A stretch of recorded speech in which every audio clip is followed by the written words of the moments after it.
Σεβαστοί πατέρες, φίλες και φίλοι της Ακαδημίας Θεολογικών Σπουδών, έχουμε την ιδιαίτερη τιμή και χαρά να φιλοξενούμε σήμερα στο διαδικτυακό βήμα της Ακαδημίας Θεολογικών Σπουδών τον καθηγητή του Πανεπιστημίου Fordham και συνιδρυτή και συνδιευθυντή του Κέντρου Ορθοδόξων Χριστιανικών Σπουδών του ίδιου Πανεπιστημίου, τον κύριο George Demacopoulos, τον Γιώργο Δημακόπουλο, ο οποίος θα μας μιλήσει με θέμα «Soson, Κύριε, τον λαό σου, ο καθαγιασμός της βίας στα εκκλησιαστικά κείμενα». Η Ακαδημία μας έχει την ιδιαίτερη τιμή και το προνόμιο να συνεργάζεται με το Κέντρο Ορθοδόξων Χριστιανικών Σπουδών του Πανεπιστημίου του Fordham για πάνω από μια δεκαετία. Είναι λοιπόν ιδιαίτερη τιμή και χαρά ότι έχουμε απόψε στο βήμα μας τον συνδιευθυντή και τον συνιδρυτή αυτού του κέντρου. Και είναι διπλή χαρά γιατί το συντονισμό της απόψινής εκδήλωσης ευχαρίστως δέχτηκε να αναλάβει η κυρία Νίκη Tsironis, διδάκτορ Βυζαντινολόγος και επιστημονικός συνεργάτης του τομέα Βυζαντινών Σπουδών του Εθνικού Ιδρύματος Ερευνών, στην οποία και θα παραδώσω το βήμα, αφού ευχαριστήσω και τους δύο για την αποδοχή της πρόσκλησης, αφού ευχαριστήσω όλους εσάς για τη συμμετοχή σας και για το ότι είσαστε πιστοί στο ραντεβού αυτής της εξαναβολής εκδήλωσης μετά το τραγικό δυστύχημα των τεμπών, και αφού αναγγείλω την επόμενη συνάντησή μας, η οποία θα λάβει χώρα τη Δευτέρα 3 Απριλίου, αυτή τη φορά στις 8 η ώρα, με ομιλητή τον κύριο Κλήμη Πυρουνάκη, θεολόγο, συντονιστή του δικτύου αποφυλακισμένων και φυλακισμένων γυναικών και τέος διευθυντή του Σχολείου Δεύτερης Ευκαιρίας του Καταστήματος Κράτησης Ελαιώνα Θήβας, ο οποίος θα μιλήσει με θέμα «Στο πίσω μέρος της κοινωνίας, φυλακισμένες και αποφυλακισμένες γυναίκες, η εκπαίδευση και η κοινωνική επανένταξή τους». Το συντονισμό της εκδήλωσης αυτής θα αναλάβει ο κύριος Θανάσης Καραγιάννης, προϊστάμενος του 33ου Δημοτικού Σχολείου Βόλου στο ειδικό σοφρονιστικό κατάστημα Νέων Βόλου. Λοιπόν, καλώς ορίσατε όλοι. Καλώς όρισες George, καλώς όρισες Νίκη, και σου παραδίδω το βήμα για τη συνέχεια. Many thanks to Pantelis for his generous introduction. Dear fathers, ladies and gentlemen, it is an honor presenting our speaker tonight, Dr. George Demacopoulos, in the Volos Theological Academy lecture series, which is giving us the opportunity to encounter significant personalities in the field of Orthodox studies. George Demacopoulos is Father John Megendorf and Patterson Family Chair of Orthodox Christian Studies. He is co-founding director of the Orthodox Christian Studies Center and co-founding editor of the Journal of Orthodox Christian Studies. A native of Tennessee, Dr. Demacopoulos came to Fordham in 2002 after receiving his MA and his PhD in religious studies from the University of North Carolina, Chapel Hill. Along with Aristotle Papanikolaou, Dr. Demacopoulos co-founded Fordham's Orthodox Christian Studies Center, which is the only research university center of Orthodox Christianity in the United States. The center facilitates, funds, and publishes scholarly work related to the Orthodox Christianity broadly understood. On behalf of the center, Drs. Demacopoulos and Papanikolaou have won a number of prestigious grants, including the National Endowment for the Humanities, the Henry Lewis Foundation, the British Council, and Leadership 100. Dr. Demacopoulos has published a number of important books, and I should mention here The Invention of Peter, the development and reception of the Petrine Discourse at the Close of Christian Antiquity that appeared in 2013, Gregory the Great, ascetic, pastor, and first man of Rome that appeared in 2015, and Colonizing Christianity, Greek and Latin Religious Identity in the Era of the Fourth Crusade, 2019. He has also co-edited the volumes starting with Faith, Reason, Theosis, edited with Telly Papanikolaou in 2023, Orthodoxy and Fundamentalism, Contemporary Perspectives, 2022, fundamentalism or tradition, Christianity after secularism, again with Telly Papanikolaou in 2020, as well as Christianity, Democracy, and the Shadow of Constantine with Telly Papanikolaou, that has received the Alpha Sigma Nu Award for Best Book in Theology in 2017. As it becomes evident from the titles of his edited and authored books, Dr. Demacopoulos specializes in the history of Christianity for late antiquity, the early medieval West, and Byzantium. He also works broadly in the field of Orthodox Christian studies and serves as the co-founding editor of the Journal of Orthodox Christian Studies. His research has been focused in three general areas: Christian East, Christian West in the Middle Ages, the application of critical theory, especially post-colonial theory, to the study of Orthodox Christianity, and early Byzantine hymnography. His current book projects include an examination of the presentation of violence in Byzantine hymnography and an assessment of the contested legacy of Byzantine Christianity in the modern Orthodox Christian world. The topic of his lecture tonight is closely related to his recent research. Of course, it is always a privilege having a distinguished author presenting work that is in process, and we would like to warmly welcome Dr. Demacopoulos and thank him for being with us tonight for the talk on Soson period on laon, the sacralization of violence in ecclesiastical texts. George, welcome. Dr. Tsironis, thank you so much for that very gracious introduction. Let me begin by thanking my good friend, Pandeli Kalitsidis, for the invitation to speak with you this evening. It's really a great honor to do so. I'd like to thank everybody at Volos. I know there's so many people there that do so much important work, but let me thank all of you for making this possible and all of our other collaborations together. The Orthodox Christian Studies Center at Fordham and the Volos Academy have been working together for more than 10 years. This is a partnership we very much value and look forward to continuing long after Pandeli and I have retired. As Dr. Tsironis mentioned, my talk this evening derives from my current research project, which is a study of the gradual sacralization of violence in Byzantine hymnography. In broad strokes, Greek language hymns underwent a profound transformation during the early Byzantine period in the way that they spoke about violence. Whereas our earliest surviving hymns engage violence almost exclusively in terms of the violence that Christ or the saints suffered. Beginning in the middle of the 6th century, some hymnographers began to write hymns requesting divine violence against the enemies of the emperor or the empire.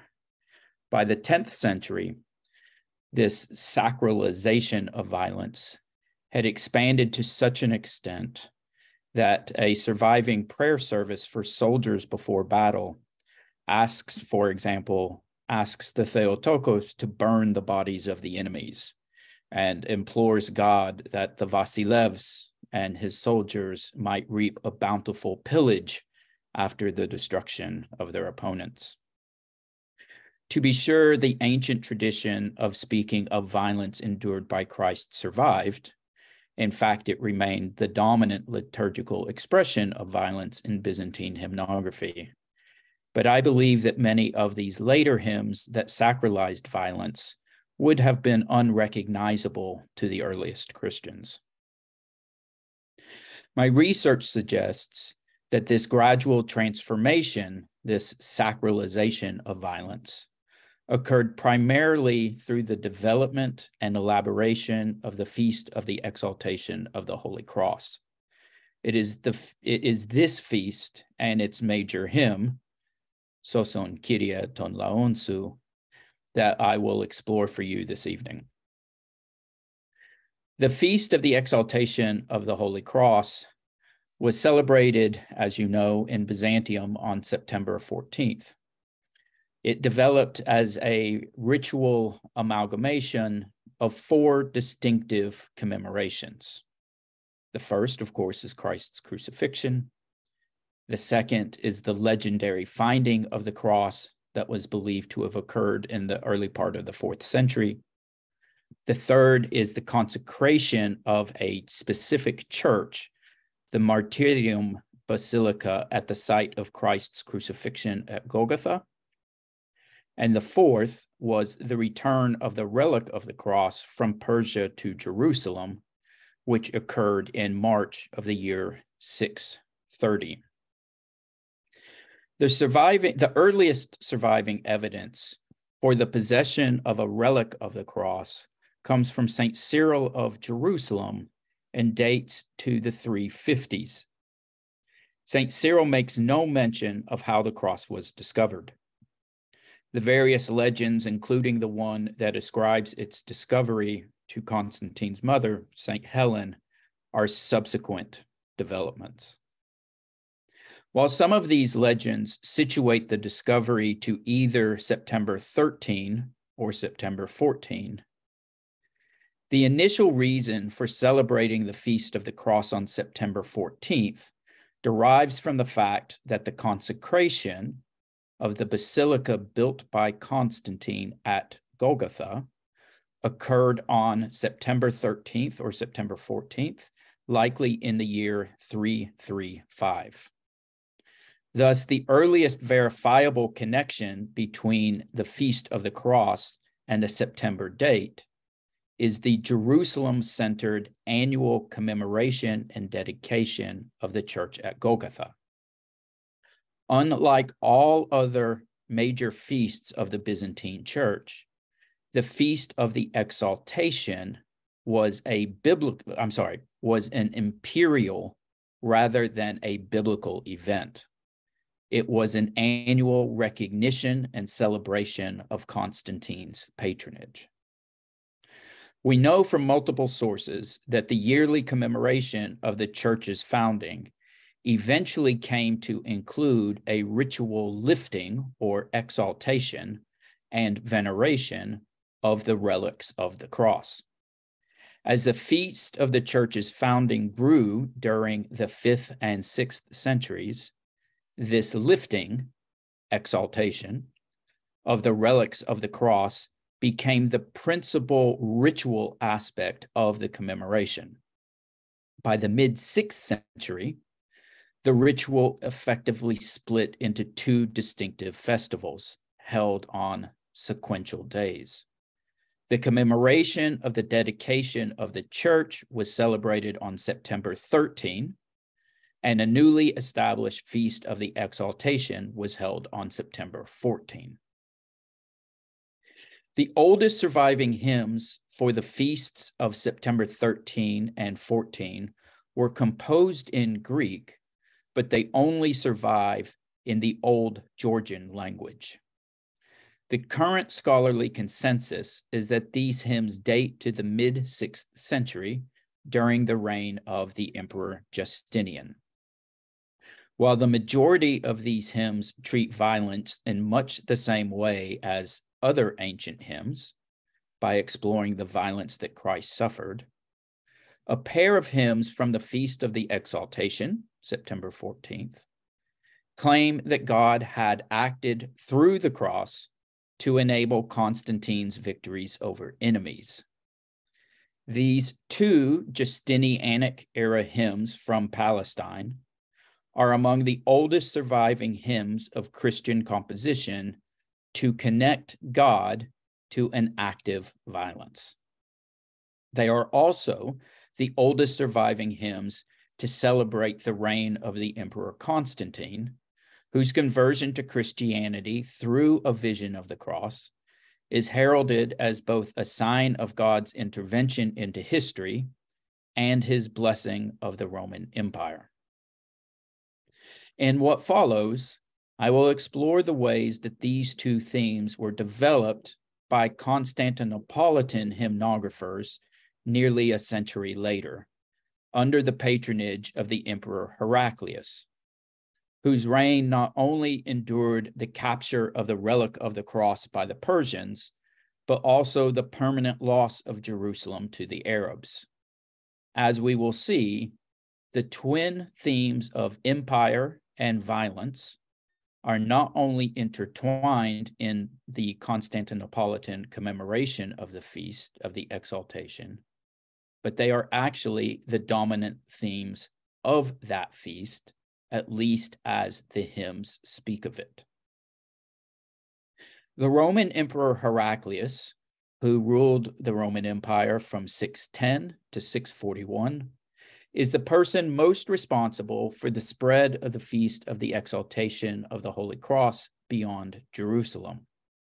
He ordered an empire-wide commemoration of the feast at roughly the same time as the conclusion of the Roman-Persian War. In many ways, we might see his personal devotion to the cross and his patronage of the Feast of the Exaltation as the culmination of an imperial religious cult of the cross that had begun decades earlier. In the latter part of the 6th century, a series of Roman emperors had already expanded Constantine's use of the cross as a military symbol by bringing what they believed to be a piece of the actual relic of the cross with them onto the battlefield. The first Roman emperor to do this was Mauricus, who ruled from 582 to 602. Mauricus's successor, the Emperor Phocas, continued the practice of carrying a relic of the cross into battle. So too did Heraclius, Phocas's successor. In short, by the early 7th century, there was a cultic devotion to the cross developed in the highest circles of the Roman army, a cult that presumed a direct link between the relic of the cross and success on the battlefield. The earliest evidence we have for the Feast of the Cross being commemorated in Constantinople is the year 628, when a liturgical exaltation of the cross took place on September 14th in Hagia Sophia. The year 628 is significant because that is the year that Heraclius was able to secure a lasting peace with the Persians, thus bringing an end to the destructive, decades-long Roman Sasanian War. The oldest surviving hymns of Constantinopolitan origin for the Feast of the Exaltation derive from this period. As you know, the central hymn for the Constantinopolitan commemoration of the feast, Soson Kyrie ton laon, was likely composed for the introduction of the feast to the city. Concerning its place of origin, none of the earliest Palestinian sources record the hymn Soson Kyrie.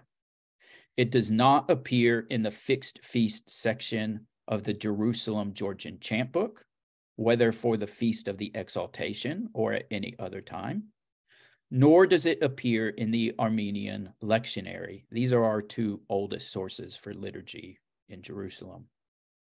When St. Cosmas the hymnographer, an 8th century associate of John of Damascus and the bishop of the Palestinian city of Gaza, when he composed his canon cycle for the Orthros service for the Feast of the Exaltation in the 8th century, he did not include Soson Kyrie.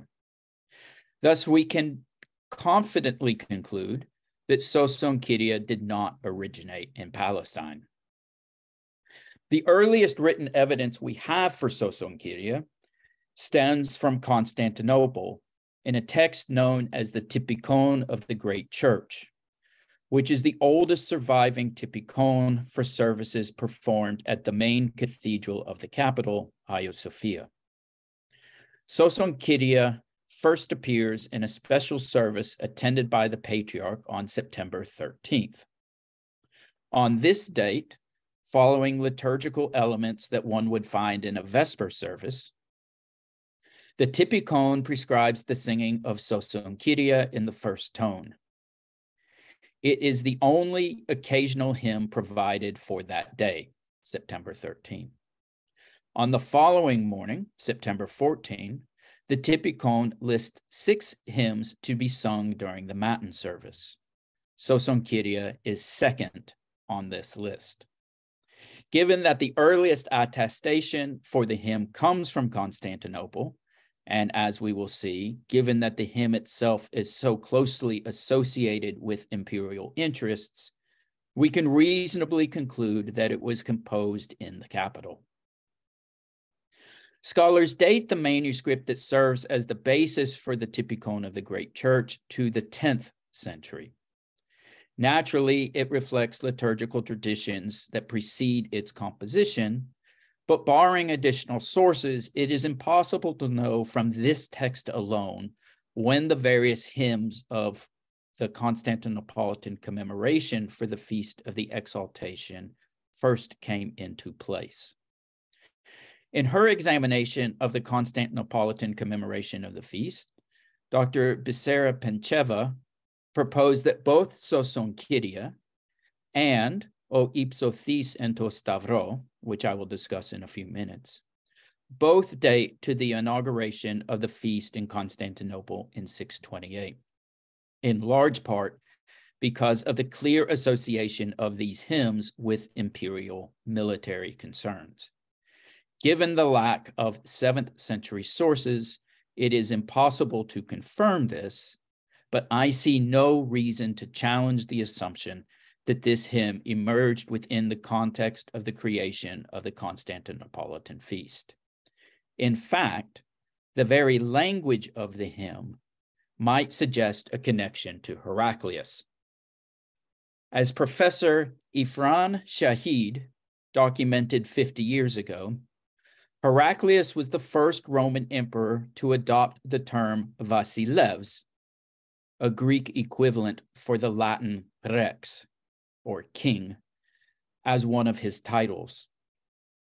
Shahid argues that the genesis of the adoption of the title was Heraclius's devotion to Christianity and the desire to promote himself with a new term suitable to a genuinely Christian emperor.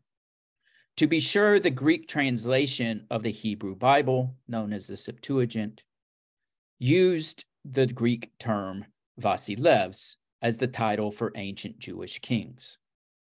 And pro-imperial Christian authors, such as Eusebius, had written of Roman emperors as a Vasilevs. As we will see, Soson Kyrie employs this term in one of its petitions.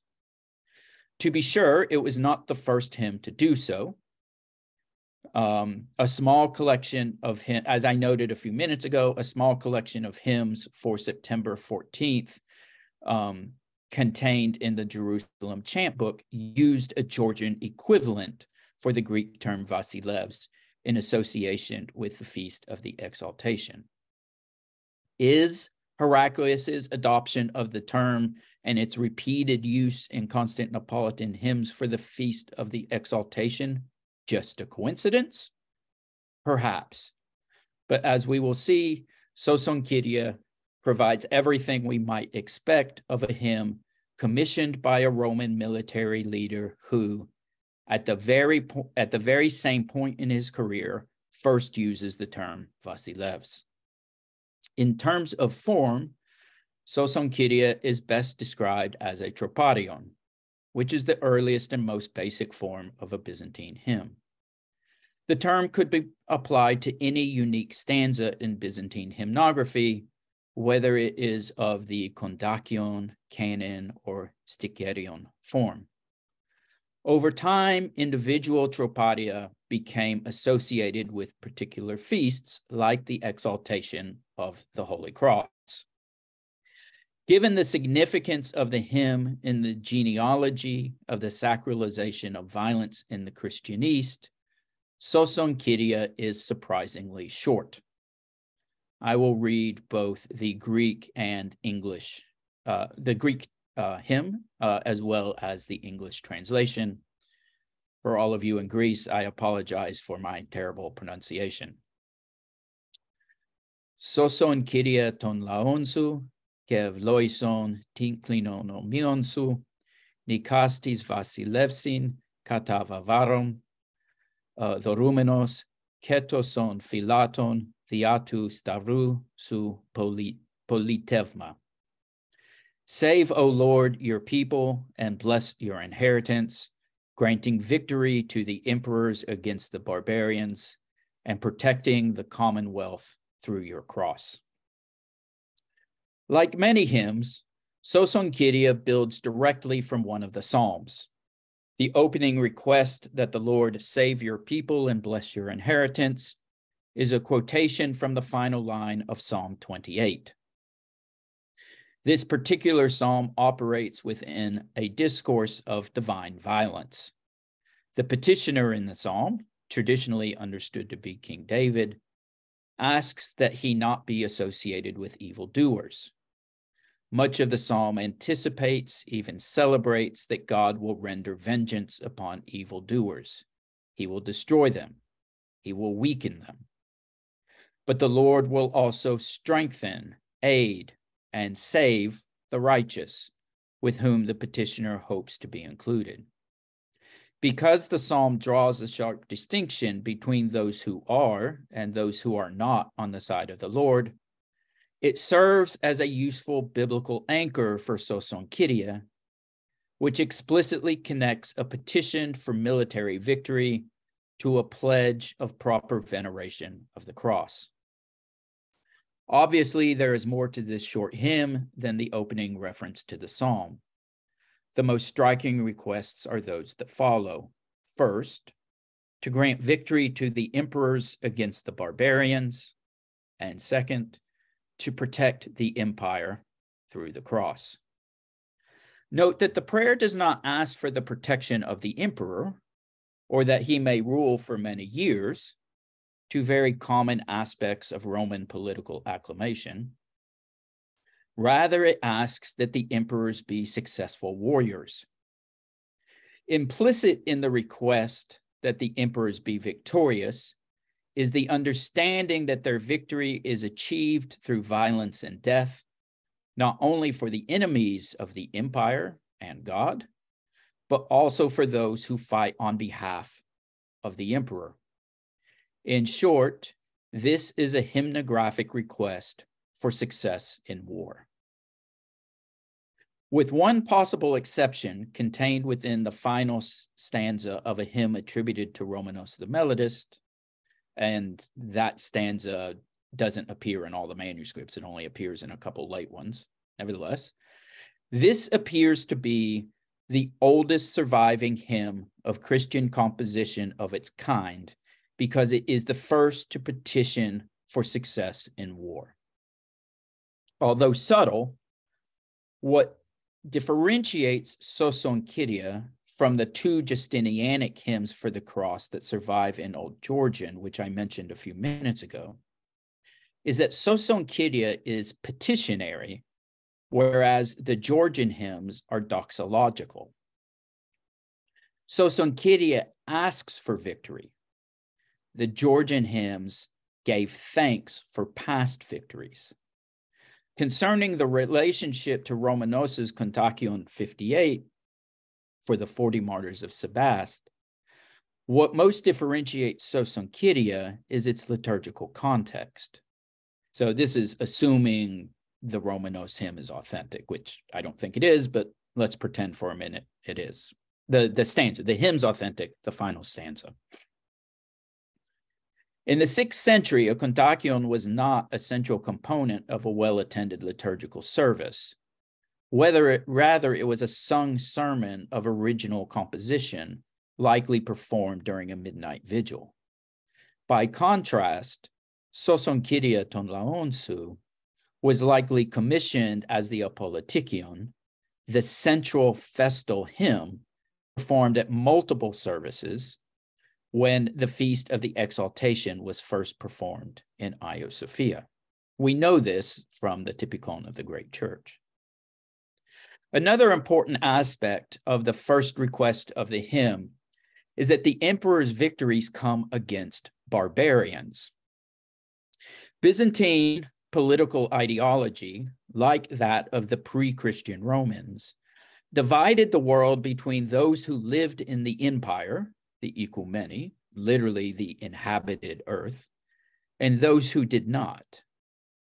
Those on the outside of the empire were barbarians.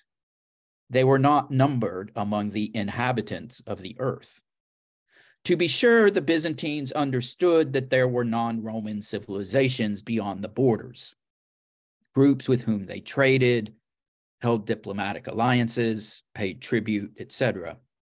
But in Byzantine political rhetoric, all non-Romans were barbarians.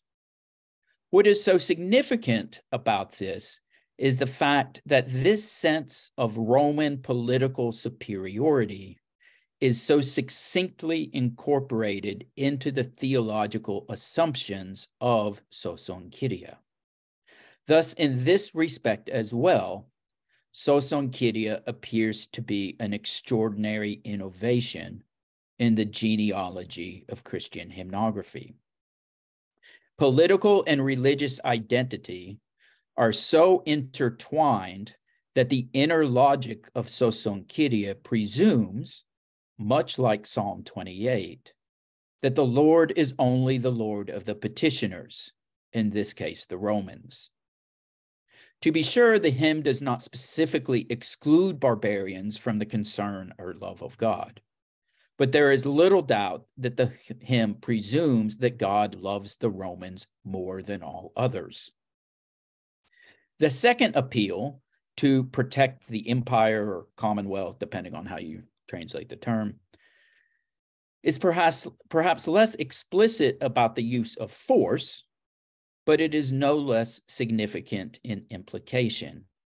Indeed, the presumed logic of the entire hymn is that the Christian community secures military victory for the emperors and protection of the empire through the proper veneration of the cross by the faithful. The cross preserves the people. It saves them as well. But it does so through the emperor's application of coordinated violence on the battlefield. Lost, at least in this hymn, is any recognition that eternal salvation comes through Christ's willful sacrifice on the cross. Lost also is the notion that the victory of the cross is a victory over death. For this hymn, the violence of the cross is an act of violence, one that, at least implicitly, causes death. With God's approval, the violence of the cross is a violence to be unleashed by imperial armies against their enemies. By the 10th century, the annual Constantinopolitan commemoration of the Feast of the Exaltation had developed into a major civic event, occupying as many as 5 days of public commemoration. The focal point of the nearly week-long ritual was the ceremonial lifting of the cross during a special service held between Orthodox and Divine Liturgy on September 14th. In addition to the Typikon, several other Middle Byzantine texts provide evidence of the public ceremony that incorporated both the patriarch and the emperor. These sources include the famous Book of Ceremonies, which is a detailed list of public imperial appearances, as well as several illuminated manuscripts, which offer images of a patriarch lifting the cross inside Hagia Sophia. The only hymn prescribed for this special exaltation service by the Typikon of the Great Church is Kyrie eleison. Soson Kyria is one of 6 hymns listed in the Constantinopolitan Typikon of the Great Church for the Orthros service, the morning of September 16th. Of these 6 hymns, 3 are still sung in modern Orthodox practice. Beyond Soson Kyria, the most famous of these is O Ipsothis and To Stavrou, which is listed last in the sequence in the Typikon. For brevity's sake, I will conclude my comments with an analysis of this additional hymn, which also derives almost certainly from the age of Heraclius. To my mind, O ipso thys is as imperial and militant as Soson Kyrie. In English, the hymn reads, "You who were lifted up on the cross voluntarily, O Christ God, grant your mercies to the new commonwealth that bears your name. Make our pious emperors glad in your power, granting them victories over those with whom they war, so that they may have your alliance as a weapon of peace and an invincible trophy." More explicitly than Soson Kyrie, this hymn emphasizes the elision between Christian and imperial identity. The first petition of the hymn is that Christ grant mercy to his new commonwealth, Kani Politia. The second is that the Lord make the emperors learn to trust in divine power. The injunctions for violence that follow flow from these connections between faith and empire, between religious and political identity. While the hymn does not juxtapose the empire to barbarians, as Soson Kyrie does, there is little doubt that this hymn both reflects and reinforces an ecclesiology in which the Christians of the empire enjoy a unique privilege in the divine economy. One important distinction between O ipso thys and Soson Kyrie is that O ipso thys retains the ancient theological and historical claim that the cross is, first and foremost, the site of Christ's willful sacrifice. The recognition of Christ's sacrifice, quote, "You who were lifted upon the cross voluntarily," serves as the hymn's doxological framing for the petitions that follow for the empire and emperor. In this way, the hymn is more anchored to the hundreds of hymns mentioning the cross that predate it, wherein the violence of the cross is always a violence that Christ endures. But the hymn quickly transitions and recalibrates the relationship between the cross and violence, such that those who rightly acknowledge Christ's suffering on the cross may now petition the Lord to inflict violence upon human enemies. Simply put, O ipso thys and Soson Kyrie are unprecedented in Christian hymnography, both in terms of their political orientation and in terms of their theology of violence. Conclusions. What I have offered this evening is only a small piece of a much larger study of the gradual sacralization of violence that occurs in Byzantine hymnography between the 5th and the 10th century. I focused here on the reign of the Emperor Heraclius and the two most famous hymns of the Feast of the Exaltation of the Cross, because it was the Feast of the Exaltation more than any other religious festival that provided the occasion for hymnographers to think about violence in entirely different ways. What had originally been a local cult, centered around the ritual lifting of the relic of the true cross at the site of Christ's crucifixion, grew to become one of the most popular religious festivals in the Byzantine Church. More than any other feast on the Christian calendar, the Feast of the Exaltation provided an occasion for the promotion of Christianized imperial ideology because of the multiple legends connecting the Roman Emperor Constantine to the cross and the cross to his victories on the battlefield. Whether in Constantinople or Palestine, new hymns in this period celebrated and reinforced these connections. The initial inspiration for the expansion of the feast was the conclusion of a multi-decade war with the Persians, which included the return of the relics of the cross to Jerusalem.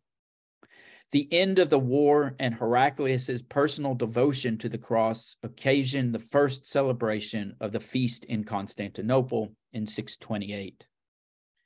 In the imperial capital, the festival was transformed into a celebration of God's commitment to the Roman Empire. Hymns commissioned for the Constantinopolitan commemoration not only heralded the emperor, but unambiguously presented him as a righteous instrument of divine violence in the world.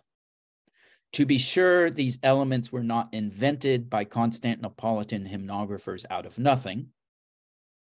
A small collection of 6th century Palestinian hymns had blended the ancient Hebrew notion of a God-chosen king with popular legends surrounding the Emperor Constantine.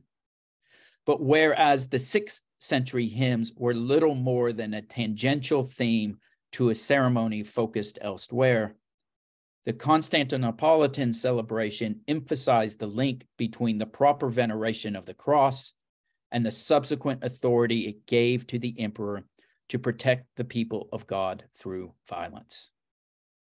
Thank you.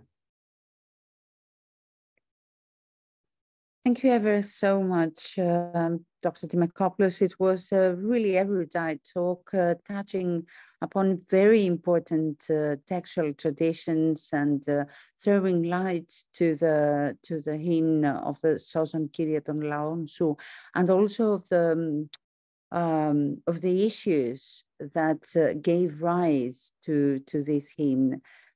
Before I start the discussion, I would just like to say to our participants that they are welcome to either raise hand or send their questions in the Q&A function at the bottom of their screen. And starting the discussion, I would like to ask you whether you see the Soson Kyrie ton laon su hymn in relation to other important hymns of the same period, like the Akathist, for example, that once again, addresses the same issue. So the Te Permarchon, right? So the Akathist itself was probably written in the mid-6th century, but the Te Permarchon is added as the prologue to the Akathist in the about a century later, so in the middle of the 7th century. I mean, obviously there's a common thread there. The Te Permarchon, so everyone remembers, right? Te Permarchon, it's thanking the Virgin Mary. It's referring to her as a champion general, right? So there's the legendary account that the city is saved by the Virgin Mary going in a dream to an enemy chieftain and convinces him to leave the city alone, right? And this is a very popular legend attested at the time.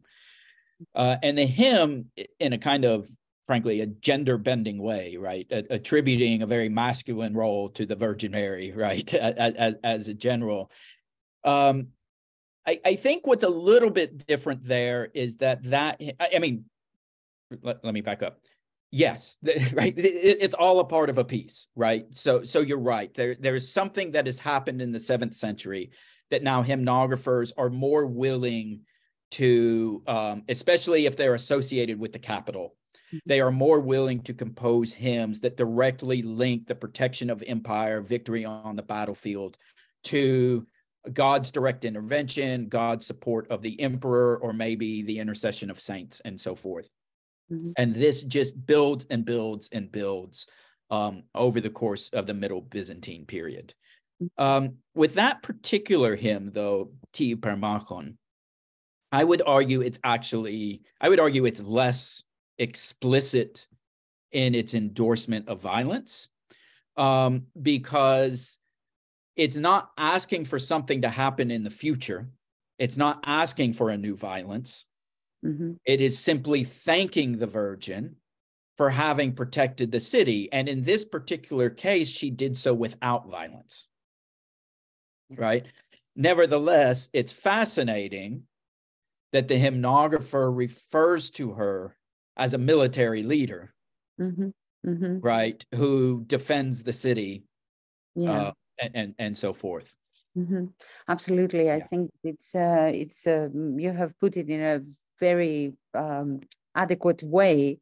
Yeah. And I would just like, before I give the word to Father Vasilios Thermos, I would like to ask you to tell us something more about this association with the hymns, with the capital. We have made a great effort in Byzantine studies in recent years to try and throw light to literary and hymnographical tradition deriving from other areas of the empire. But nonetheless, it seems that the capital is playing a pivotal role, which may lead us to think more about the association of church and state. Sure. So with respect to hymns of violence, because that's what I know the best, because that's what I've been investigating. And with respect to the Feast of the Exaltation, what I found is wherever you can find close proximity to a hymnographer or an occasion for the creation of hymns that is closely connected to imperial patronage, like direct imperial patronage, then those are the hymns that most authorize imperial violence, right? And so the two examples of those are the 6 Constantinopolitan hymns commissioned in 628. And then later in the 10th century, during the reign almost certainly of Niki Tsironis, we have an entire prayer service for soldiers before battle. And those hymns are unbelievably violent. Right. I mean, it's shocking to read those now. And I'm including an English translation of those hymns in the book project that I'm working on.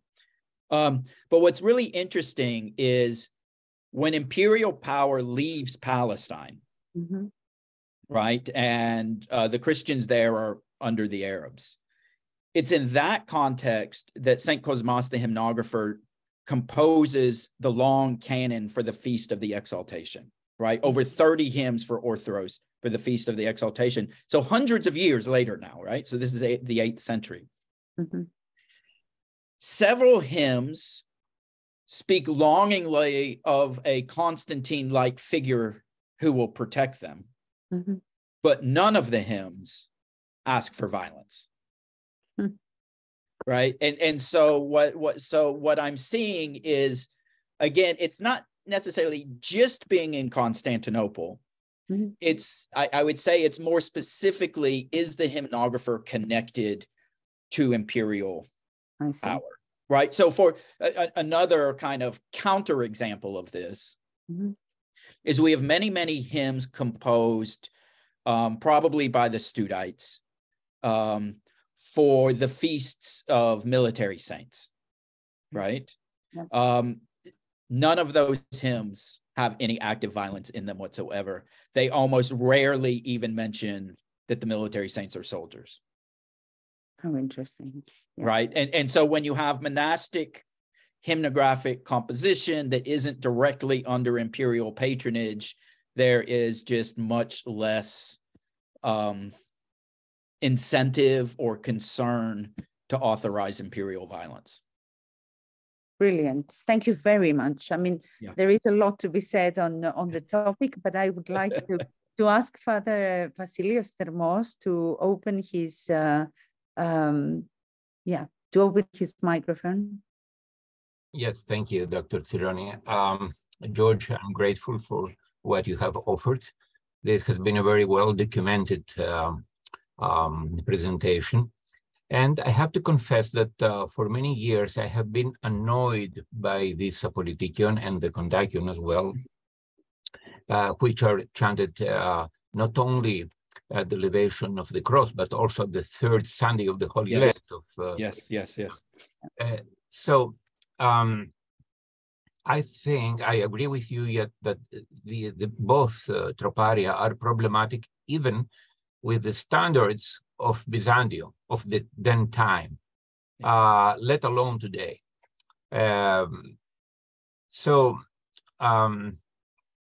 You may not be aware of the distress and embarrassment that is induced in Greece when this apolitikion is chanted during the blessings of water in any public ceremony that involves blessing of water, where politicians are present. And if they are of liberal or leftist ideas, then they blame the church and the hierarchs that we are for the kings, you understand? Yeah. And also if we consider that these troparia, like all of them, are translated into many languages, and as missions all around the world make progress, they also make progress in translations of the liturgical texts. So this political ideology is disseminated equally in an American parish, or in an African village, or in Fiji Islands, wherever Orthodox faithfuls are added in the body of Christ. So then in this context, it becomes not only irrelevant, but also ridiculous. So given that there is a blessed abundance of wonderful troparia in both feasts of September and the Holy Land, there is an excellent abundance of very much theological and spiritual troparia with great meanings about the core meaning of the cross and the importance of the cross in the lives of people. It's very easy to me that we can replace both apolitikion and kondakion with other troparia that would make sense in the spiritual struggle of everybody during these two feasts. So I'm concluding by suggesting this. Perhaps this terrible war in Ukraine is an excellent opportunity for the Orthodox theological community to pose the problem across all Orthodox autocephalous churches and ask officially for replacing both troparia with others. Thank you. Yeah, thank you, my good friend, Father Vasilios. Your comments are spot on. I mean, so I know that in Greece, or at least I'm told, you don't sing the original hymn, right? You've tweaked it to adjust to the contemporary political situation. And in the United States, what we have is such a diversity of things. So in the Orthodox Church of America, which only liturgically operates in English, they've done something, I think, even more benign than what you're doing in modern Greece. It's just, they've taken all reference to the emperor and the enemy out, right? They keep the same hymn and the same rhythm, but they've just changed the words entirely. And I believe they've done the same thing in the Antiochian jurisdictions in the United States working in English. So one of the peculiarities of modern Orthodox dysfunction is that the Greeks in America don't do what we do in Greece. We do what they do at the Ecumenical Patriarchate. So we're the ones actually singing the ancient Greek version with all of its imperial propaganda wrapped up, right? But you're pointing to the direct to the war, right? I think is really appropriate. And actually, I mean, my book manuscript is still in manuscript form. I have revisions to make and so forth, but my book opens really with an anecdote about Patriarch Kirill's blessing of that horrific military cathedral outside of Moscow as the anecdote to sort of ask, where does all of this come from? But I think the war it should force us to think very carefully about all of this. Thank you. So we need an initiative to start. Indeed. Thank you very much, Dr. Demacopoulos. We have a question from Teva Regulus saying, great talk. The question for today is, what should we do with these hymns, some of which are still very popular? So, yeah, I don't know. I had the great honor of, when I was younger, I attended the Greek Orthodox seminary in the United States, which is Holy Cross. Right. It's named after the Holy Cross. And this was our hymn, and it is just ingrained in your body. And, it is I think one of the reasons it survives so well is musically, it is a very, very, so as we say in English, catchy tune, right? It is just, you can memorize it instantly, whether in Greek or more easily in Greek than English. And it just sits with you, right? It becomes organic. And, Teva's question, what do we do? I mean, getting people to change what they're used to is very, very hard, even when you can show that it's a problem. I mean, look, we have another outcome of this current book project, as Teva knows, because she's heard me talk about it, is we have a very similar problem with anti-Jewish polemic in our oldest Good Friday hymns, right? We have the same problem. Like it is theologically inconsistent with the biblical claims, and yet these hymns creeped in for very specific historical reasons that can be shown. They can be shown to be theologically wrong. They can be shown to be historically anomalous. But how do we actually get the bishops to even open the conversation, about the problem that these things pose? It's very interesting, the topic of anti-Jewish polemic that you're raising, and I think that we should dedicate another talk on that. So that's wonderful. I have questions from Theophilos Abatsidis, who has raised his hand, but now I don't see it anymore. So if he wants, he can speak. Well, and I saw Pandeli had his hand up too, I believe. Yes, and Nikos Kouremenos as well. Antaras Timo. So, okay. Mr. Abatsidis does not respond, so we can move on to Nikos Kouremenos. If you would like to open your microphone so we can hear you. Yes, good evening. Can you hear me now? Thank you. Yes, absolutely. Excellent. So thank you very much, dear George, for your brilliant presentation. My question is the following. Are there any examples of sacralized violence in Byzantine hymnography which are not linked to the political ideology of the empire? I'm thinking of the violence present in hagiographic texts against pagan temples, idols, or pagan priests, and so on, or violent acts against heretics, the famous yet fictional slap of St. Nicholas to Arius in Nicaea. So, in short, was hagiography source of inspiration for hymnographers concerning specifically the issue of sacralized violence? Yeah. Thank you for this. This is really a great question. And when I've been working on this project for a few years, and I spent some time looking at this, and of course we see this sort of thing, I think, the most in hagiography, right? We see it a little bit in iconography. We'll see it as sometimes in letters and things like that. I had a very, very hard time finding any hymnography other than the imperial. So like I say, I went looking at the, I intended to do an entire chapter on the military saints and their politikia and troparia and so forth. And there's nothing. There's just nothing.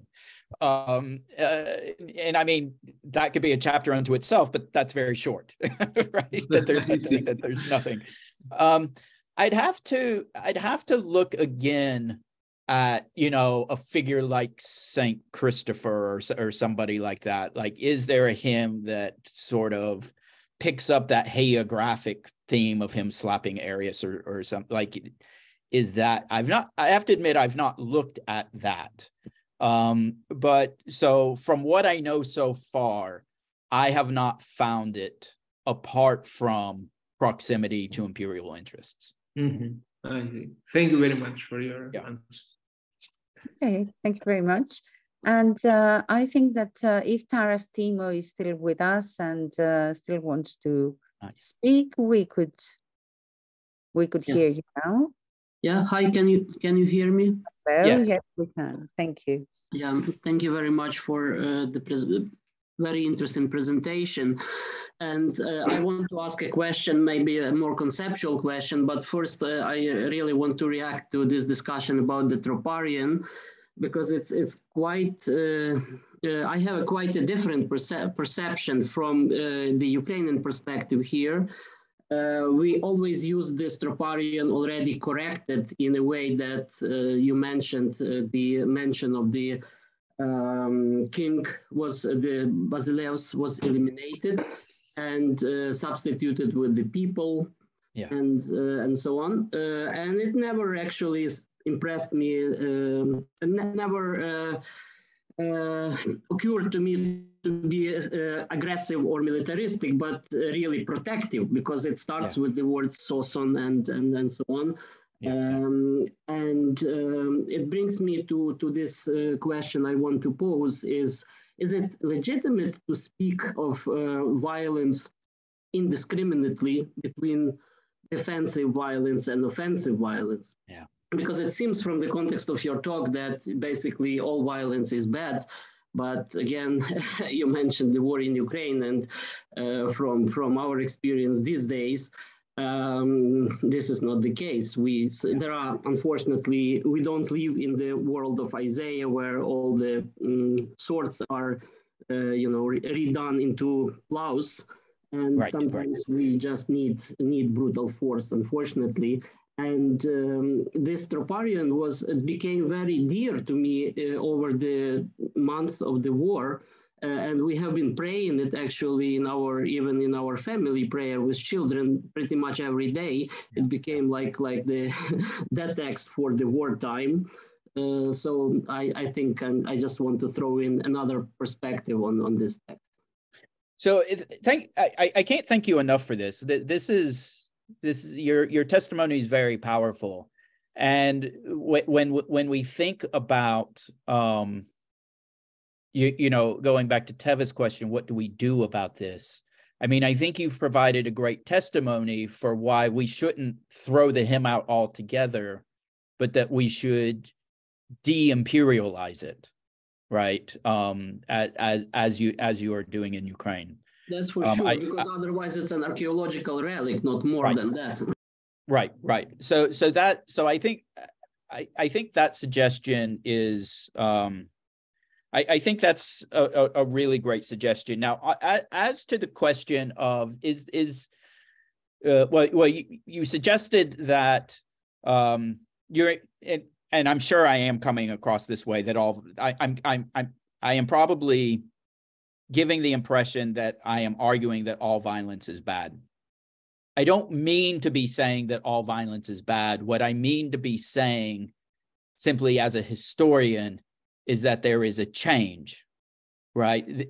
In the earliest hymns, violence is only the violence endured by Christ or the saints.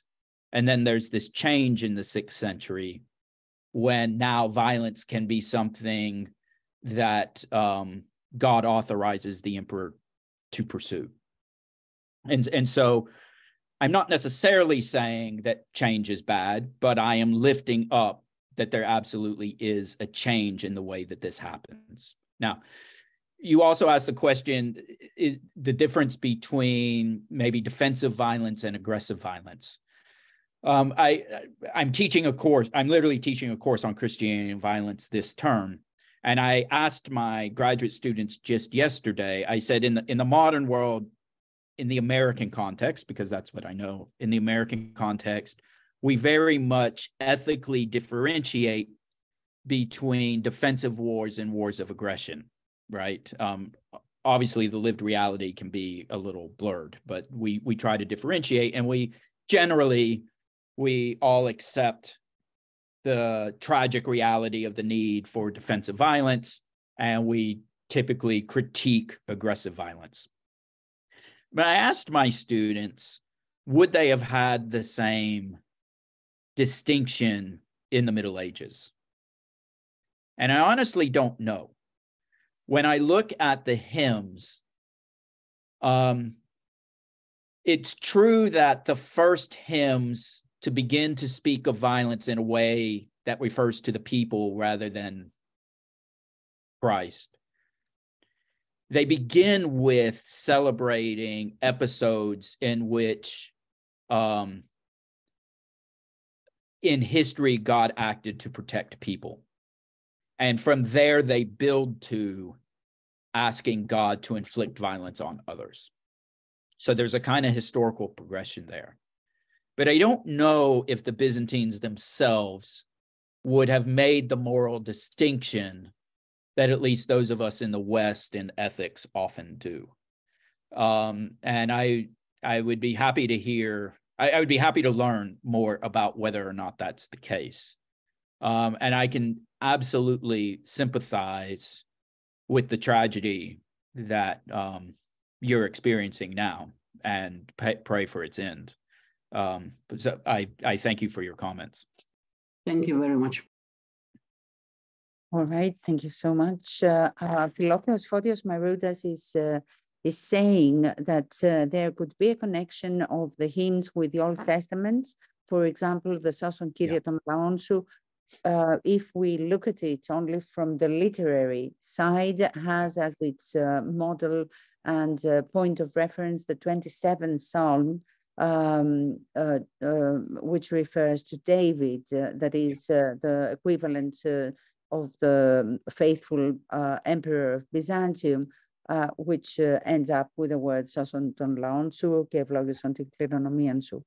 Yeah, so this is absolutely the case, and one of the distinctions I'm making in the manuscript is obviously that Psalm 27 is not the only one. There are many psalms that ask God to strike enemies and so forth.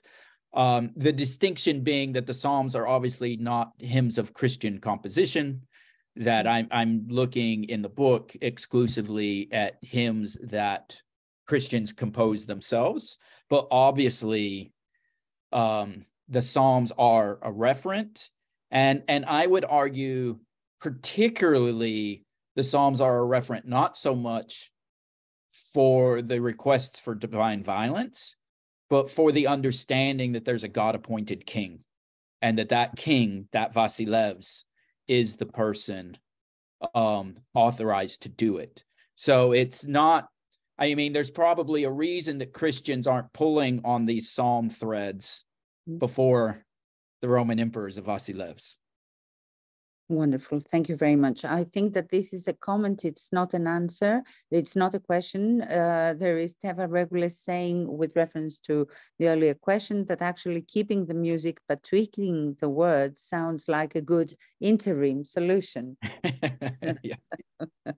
Okay. And we have Jay Gulka saying, what impetus, if any, do you see in the perpetuations of this sacralized violence in the anti-Bogomil writings and persecutions?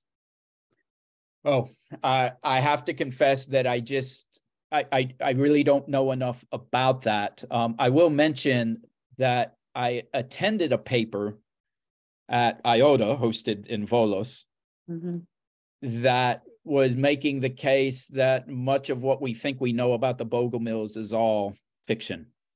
So it was a really fascinating paper about how it's all kind of a series of after the fact things, and even calling into question whether there really were any Bogomils and whether there really was a persecution and all of that. So it was but I have to confess that I just don't know enough about all of that. Okay. So I just move on to the next question. I leave Pantelis for the end. I hope he excuses me for that.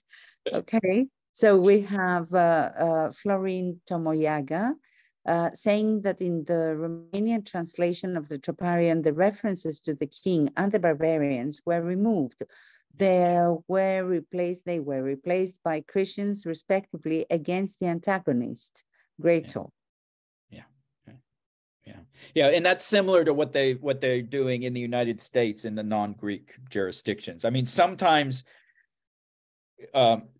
sometimes, so it's easy to pull out the reference to the king and just say, protect the people, right? Or grant victory to the people. And the question is, against what? Right? Is it against enemies? Is it against, in other words, are they spiritual threats? Are they personal threats? Right? That's where it gets a little bit interesting. That's wonderful. Thank you. And Theophilos Apatzidis, who has raised his hand again, perhaps he would like to open his micro and address his question. Ναι. Thank you. Ναι.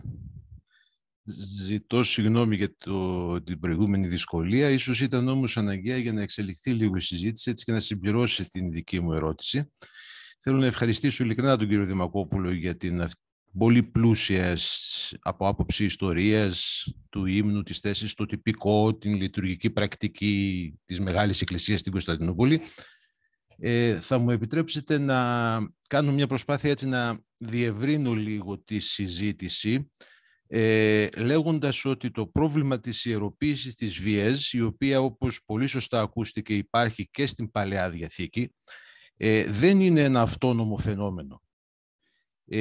Έχει να κάνει με την κρατική αντίληψη της θρησκείας στο Βυζάντιο, με την αντίληψη της θρησκείας ως υπηρετική του έθνους, ενός λαού στην Παλαιά Διαθήκη, αυτό που ονόμασε ο Μπέκ πολιτική ορθοδοξία και που στα νεότερα χρόνια κατέληξε στις εθνικές ορθοδοξίες, παρά τα όσα ευκαίρως ακέρως επικαλούμαστε για τον εθνοφιλετισμό ως αίρεση κλπ. Βέβαια, μέχρι ενός σημείου είναι και ανθρώπινο φαινόμενο αυτό. Το ερώτημα είναι αν είναι εκκλησιαστικό. Θα ήθελα να εκφράσω τον προβληματισμό μου σχετικά με το πόσο μπορούμε να διακρίνουμε τα πράγματα και να πούμε ότι υπάρχει μία θεμητή βία και μία αθέμητη βία, ο επιτιθέμενος και ο αμυνόμενος, διότι ξέρετε αυτή η οδός της σκέψης, αυτός ο δρόμος της σκέψης είναι πολύ ολισθηρός. Εξαρτάται από ποια γωνιά το βλέπουμε, εξαρτάται από ποια θέση βρισκόμαστε και ποιος τελικά είναι εκείνος ο οποίος θα αποδείξει με έναν τρόπο ξεκάθαρο και κατηγορηματικό ποιος είναι ο επιθετικός και ποιος είναι ο αμυντικός πόλεμος. Ας πούμε η βία των βουλγαροκτώνων του Βασιλείου του Δευτέρου εναντίον των Σλάβων, οι οποίοι κατέβαιναν μέχρι τον Σπερχιό, είναι θεμητή. Εκείνο όμως που είναι το μεγαλύτερο πρόβλημα κατά την άποψή μου είναι ότι αυτή η σχέση της βίας, της ιεροποίησης της βίας και της ορθοδοξίας συγκεκριμένα είναι κάτι το οποίο, όπως υπενήχθηκα και προηγουμένως, συνεχίζει μέχρι σήμερα. Η Εκκλησία, η παγκόσμια Ορθοδοξία είτε μοιράζεται είτε παίρνει θέσεις που έχουν να κάνουν με την προσήλωσή της σε σφαίρες επιρροής, σε ομάδες πολιτικής βίας, σε ομάδες οικονομικής δραστηριότητας κλπ. Και επίσης θα ήθελα να θέσω και το ζήτημα της αυτοκεφαλίας, κατά πόσο δηλαδή αυτή η έξαρση της αυτοκεφαλίας στην δικαιοδοσία του Πατριαρχείου Κωνσταντινουπόλεως κυρίως, αν όχι αποκλειστικά, είναι και μια αιτία για την δημιουργία των εθνικών εκκλησιών και κατά συνέπεια ενός μέρους της ιεροποίησης της βίας. Νομίζω ότι είναι στη σωστή κατεύθυνση αυτό που ακούστηκε από τον πατέρα Βασίλειο, ότι μπορούμε να αλλάξουμε τους ύμνους και βεβαίως μπορούμε να τους αλλάξουμε τους ύμνους, αλλά δεν ξέρω αν αυτό αρκεί για να σώσει την Ορθοδοξία, την Ορθόδοξη Εκκλησία από αυτές τις τάσεις ιεροποίησης της βίας μέσω της συνείδησης των εθνικών εκκλησιών. Θα ήθελα λοιπόν να θέσω το ερώτημα, μήπως χρειαζόμαστε μια χριστιανική πολιτική θεωρία. Μια χριστιανική πολιτική θεωρία η οποία, γνωρίζω τον προβληματισμό στον δυτικό κόσμο με τα χριστιανοδημοκρατικά κόμματα, αλλά τουλάχιστον να κάνει το πείραμα εκείνο, να θέσει κάποιους βασικούς όρους με τους οποίους στις μέρες μας η Ορθοδοξία θα αντιμετωπίζει τη σχέση της με τον κόσμο. Ευχαριστώ. Ευχαριστούμε και εμείς, κυρία Πατζίδη.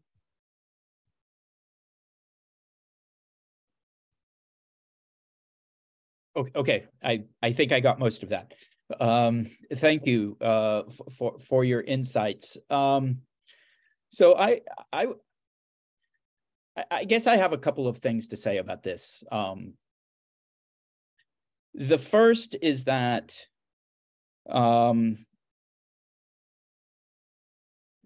thinking about the Byzantine Empire in relation to nationalism is tricky.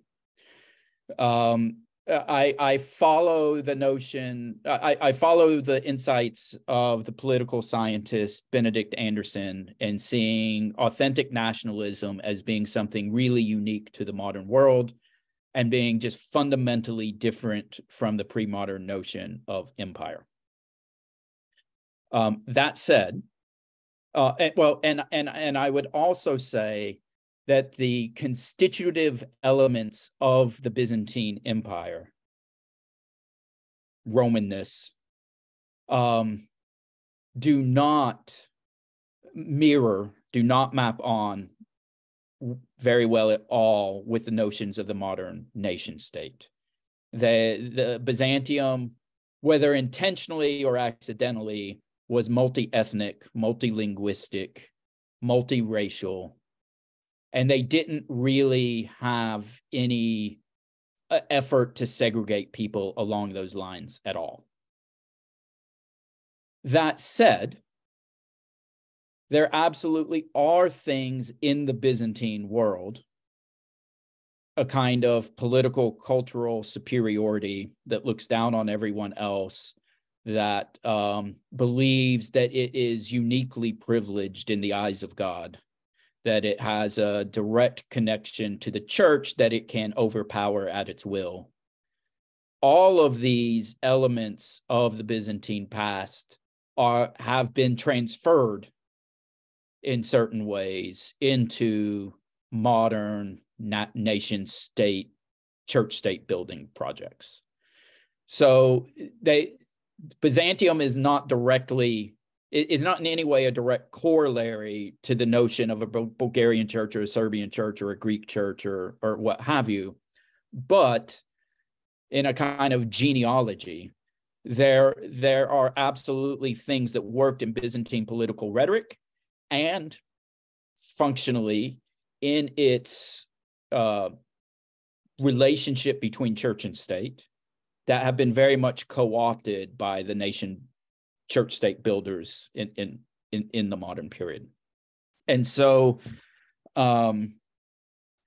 you can see how a kind of liturgical tradition that speaks of a people of God with a king, with an emperor, or even in a democracy, right? But you can see how a church tradition that celebrates a kind of cultural, liturgical community over and against all others is not very Pauline, right? It doesn't align with the theology of the Apostle Paul. But B, has a long history that can very easily be exploited by Christian nationalists. Now, Pandeli, of course, knows more about all of this than I do. So, if he wants to weigh in on this, I'd welcome his thoughts. But that's how I would answer that question. Thank you very much, Sudit. Just to say that Byzantine Church and Byzantine Church was an imperial church, but not a national church. That's very clear. Mm. I do agree with you that a key to understand modern nationalism is Anderson's theory on imagined communities. Yeah. But I think the case of Balkan Orthodox nationalism is a perfect example of imagined communities. But this is another discussion. Let it for another time. Yeah. But it is very true what Pantelis just said, in the sense that the church and the Orthodox faith was the glue that kept the empire together. Yeah. And as George Demacopoulos said earlier on, we have an empire, a morpheme that is multinational, multiracial, multilinguistic.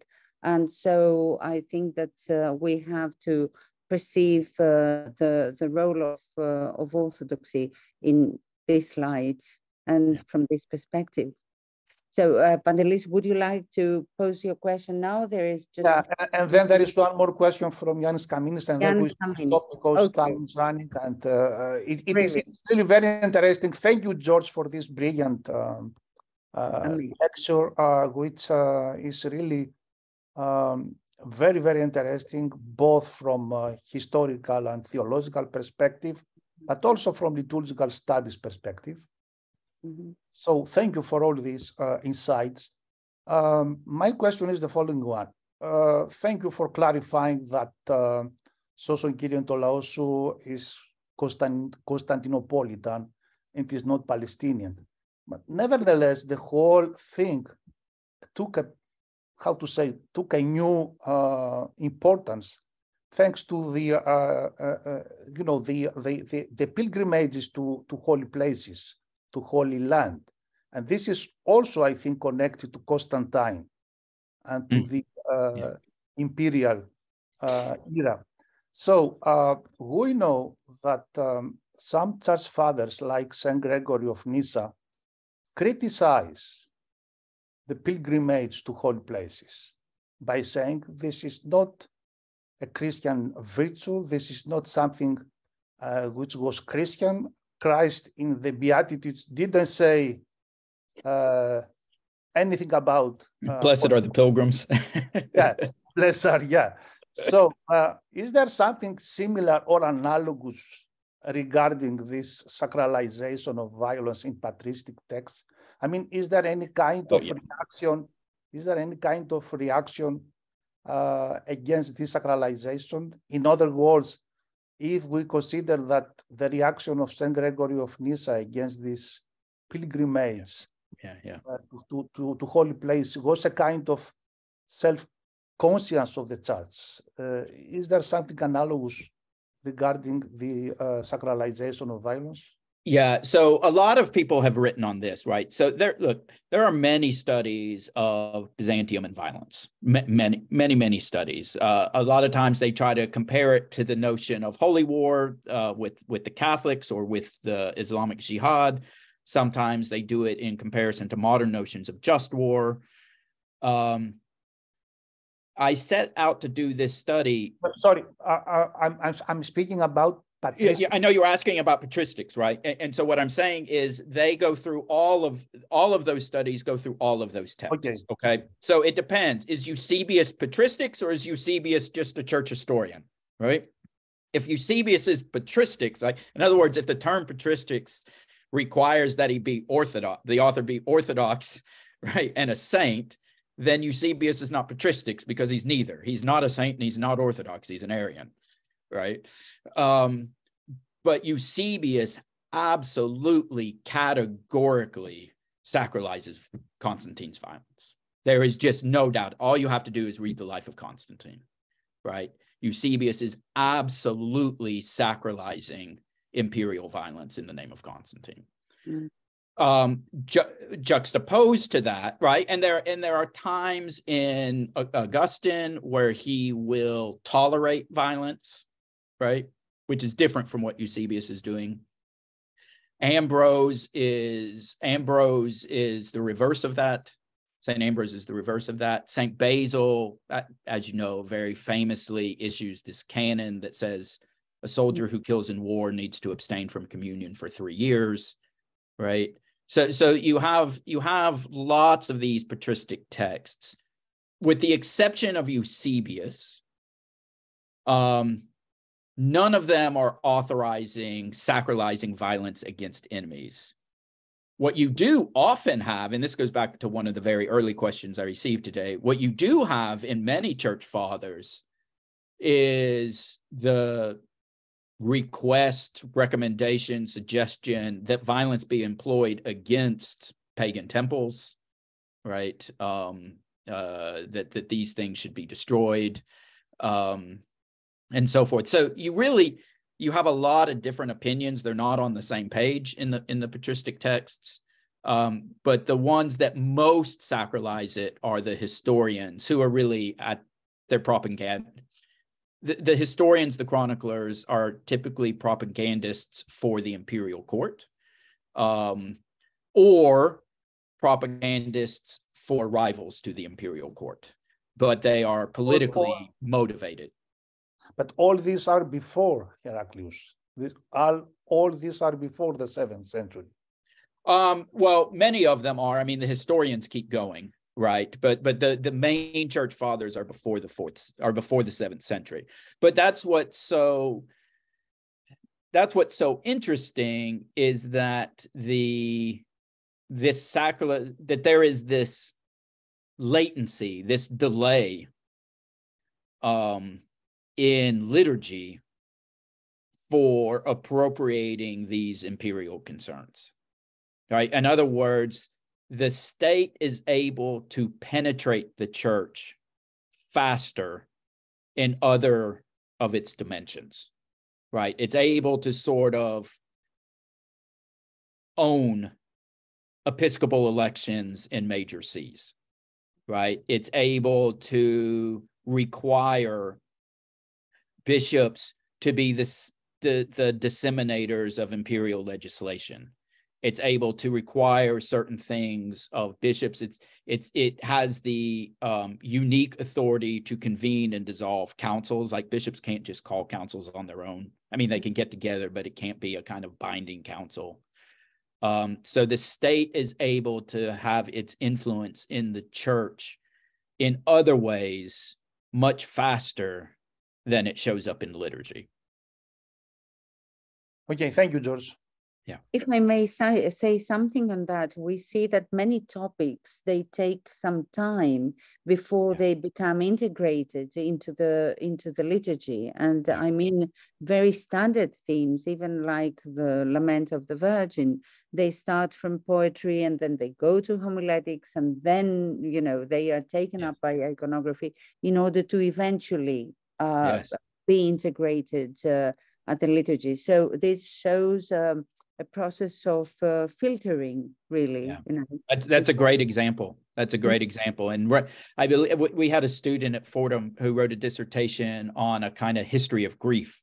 Mm-hmm. And he argues that St. Romanos's Kondakion on Mary at the Cross is the first real kind of, I wouldn't quite call it a celebration of grief, but it's the first time that he gives voice to grief in a positive way.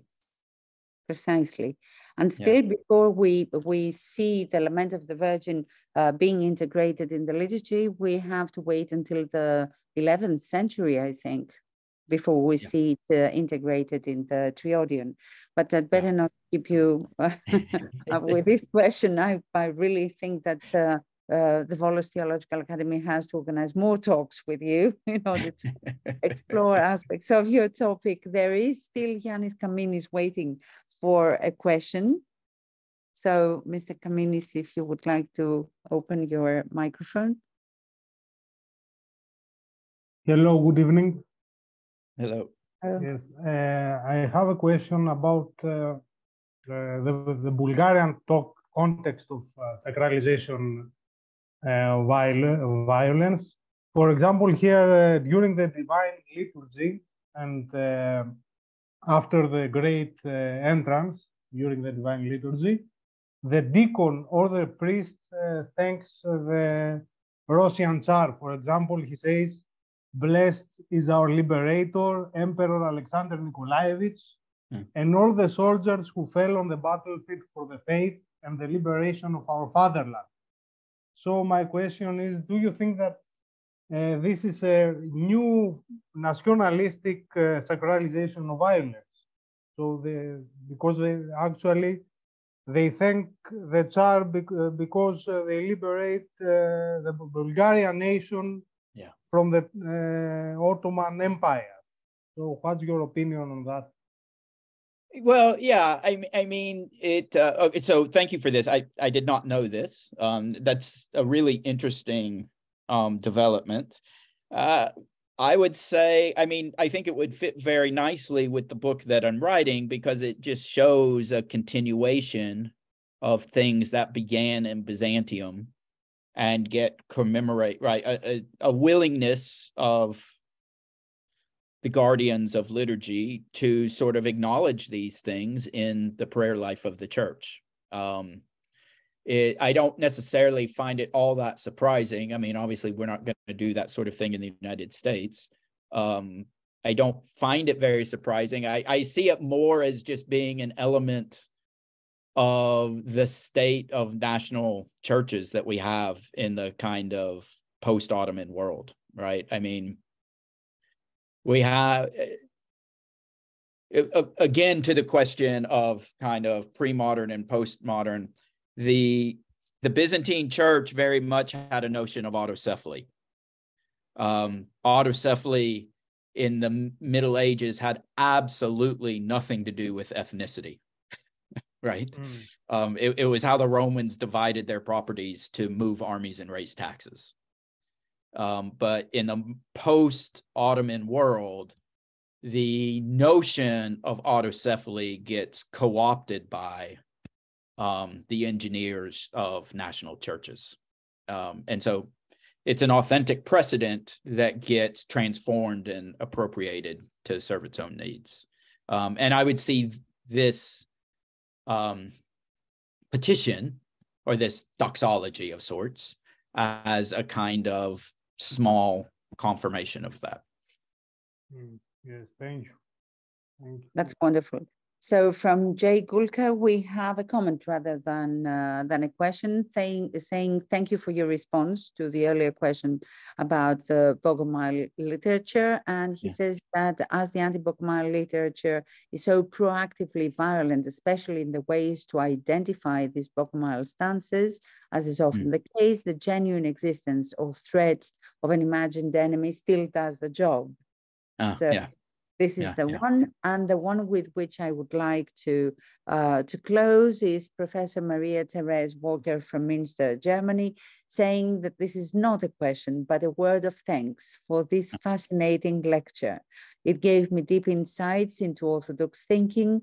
I am especially grateful for the idea of continuing with anti-Jewish motives in liturgical texts, as we have that in my church, the Roman Catholic one, and we should try not to continue such hostilities in our time.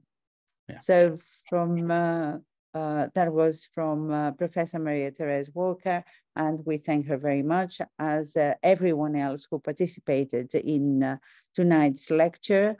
But our gratitude is with George Demacopoulos for a fascinating lecture, really insightful, opening more questions for future talks.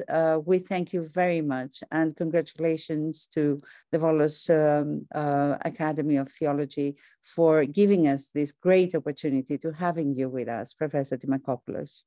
Thank you. Thank you so much.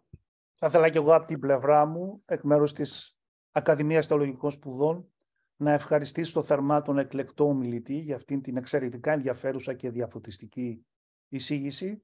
Να ευχαριστήσω την Νίκη Τσιρόνη που τόσο όμορφα συντόνισε αυτή την εκδήλωση και τη συζήτηση και που πρόσθεσε ακριβώς με τις γνώσεις που έχει στον τομέα αυτό στον προβληματισμό. Η Ακαδημία Θεολογικών Σπουδών θα ήταν πολύ ευτυχής να μεταφράσει και να δημοσιεύσει στα ελληνικά την μελέτη του Γιώργου Δημακόπουλου, που αναμένουμε με πολύ ενδιαφέρον να κυκλοφορήσει προσεχώς.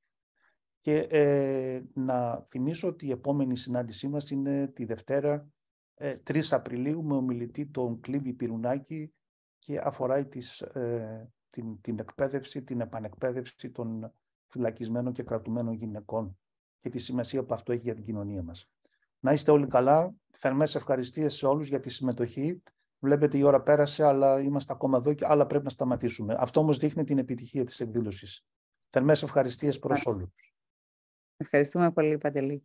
Good night. Thank you very much. Ευχαριστώ. Εμείς. Hi, George. Yeah. Bye-bye.